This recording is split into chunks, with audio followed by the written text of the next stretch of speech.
Hello there, my friends. So I'm using iMovie to make a Penguin Appreciation Day video.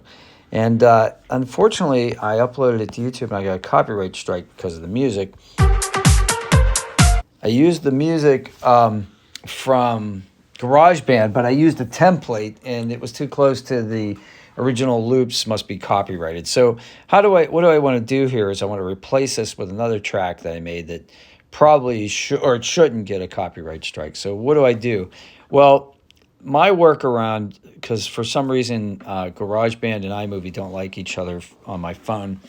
And if anybody knows how to do that, get a GarageBand onto iMovie, let me know.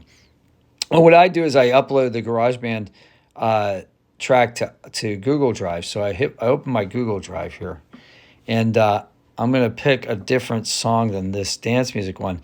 I'm going to pick this one, which I know doesn't have a copyright strike. And I'm going to go ahead and hit these 3 bars at the top. All right, after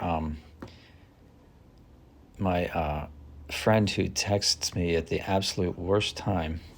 All right, so open in. Click those 3 dots at the top right and then hit open in. And then it'll say preparing to export. Pull over to iMovie, hit iMovie, and then it'll ask you which project. And I'm going to go Happy Appreciation Day. And it just drops it right in. So it automatically deletes the previous audio track. It doesn't try to lay it over top. Thank goodness, because other like freeware projects would probably try to do that. iMovie makes things pretty simple. I mean, yes, there's less flexibility, but if you're doing something that's pretty common, then and it actually trims the length to your video too. So you don't have this green bar at the bottom like hanging out over top of it and you have to trim it yourself. It just comes right in. But let's see if it fades out. Yeah, it fades out too, which is great because I have fade to black and it fades out the music and the video.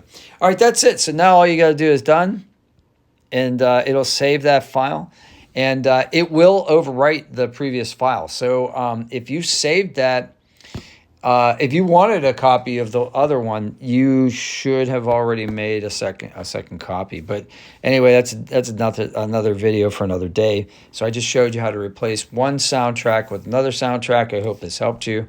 I'm going to go ahead and export this, save video. It'll go right to my photos files. So I hope you have a great day. If this was of any value at all, please smash like. And if you want to see more, subscribe to the channel and ask me questions. I love when you ask me questions because that gives me ideas for more videos, and I like it. So let's go to video library real quick, and I'll show you that it's actually in there, and it's in there. So this is the video. This was the one that got the strike, and this is the new one right here. So, all right. Have a great day. I'll see you on the next one. Take care.